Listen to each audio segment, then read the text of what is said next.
My name is Leah Bennett. And once upon a time, my life was supposed to be perfect.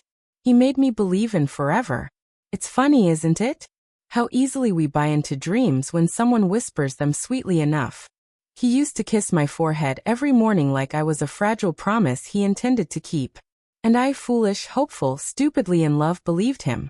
Every word. Every lie. Every goddamn second. I met Tyler Bennett when I was 24. We were interns at a marketing firm in Chicago, broke and hungry and burning with ambition. He was cocky, loud, wore cologne like armor and flirted like it was oxygen. I was focused. I didn't do distractions. But Tyler? He made distraction feel like destiny. It started with coffee. It always starts with coffee, doesn't it? The kind you grab together after a late-night project. The kind where fingers brush accidentally over paper cups, and something electric sparks. 2 months later, we were dating. 6 months after that, we moved in together. He proposed on a rainy Tuesday with a takeout burger and a ring pop. I laughed so hard I cried. Then he pulled out the real ring, delicate, vintage, and perfect, and I said yes with my whole chest. We got married in a small garden behind his grandmother's house. Just family, close friends, a string quartet, and the soft smell of lavender in the air. It was simple. It was us. And I thought it was forever. For years it felt like it. We built a little life. An apartment with too many plants. Lazy Sundays. Burnt pancakes. Whispered jokes under the covers. He called me his moon. And said I kept him steady. But Tyler was a tidal wave. Unpredictable. Beautiful. And ultimately destructive. The shift was subtle at first. Longer hours. Canceled dinners. His phone always face down.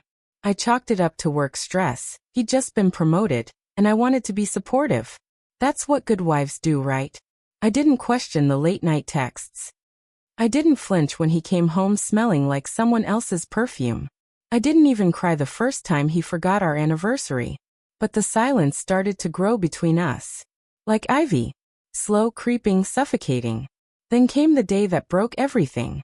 I'd taken a test that morning. 2 little pink lines stared back at me, mocking my shaking hands. I was pregnant.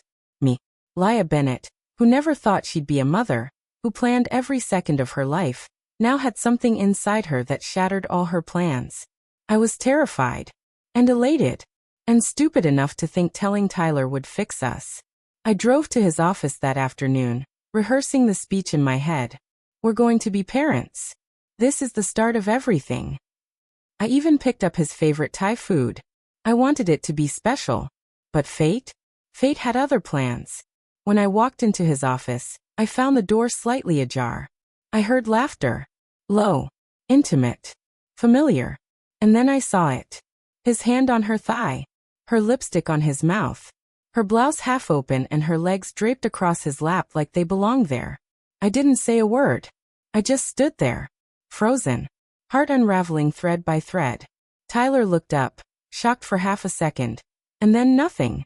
No guilt. No panic.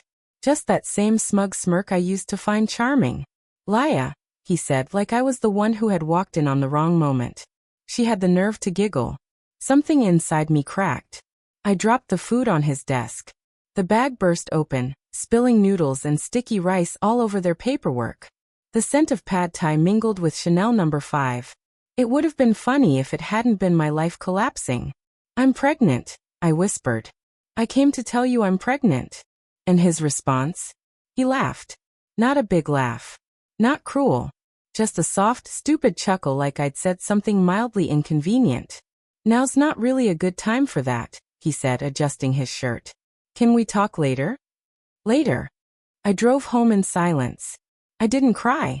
Not yet. I just sat in the car outside our apartment for 3 hours, watching the rain smear the city into a blur. I pressed my palm against my belly and whispered, "It's just you and me now." 2 weeks later, I filed for divorce.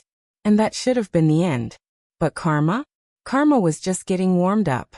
Tyler didn't want a divorce. Not because he loved me, but because he didn't want to look bad. Image was everything to him. A messy separation? A pregnant wife airing dirty laundry? That wasn't part of his brand. So he fought me. Hard. He denied the baby, accused me of cheating, froze our accounts, spread rumors, turned mutual friends against me, said I was unstable, said I was hysterical. He wanted full control, custody, my apartment, even my car. But he forgot one thing. I don't break. I rise. I sold the ring, hired the best damn attorney in Chicago, started documenting everything, every lie, every threat, every voicemail he left when he thought I was too scared to fight. The court battle lasted months. I was 6 months pregnant when I had to take the stand. My feet swollen, my back aching, but my voice? Steady. I told the truth. In brutal, heartbreaking detail. The judge ruled in my favor. I kept the apartment, the car, full custody, and a monthly alimony that made Tyler visibly twitch. He lost everything. But even then, I wasn't done. See, I didn't want revenge just for me. I wanted it for every woman who's ever been laughed at by the man she loved. For every time we're called crazy for catching them cheating. For every baby born into chaos because some man decided his ego mattered more than his vow. So I wrote my story, every broken piece of it. And it went viral.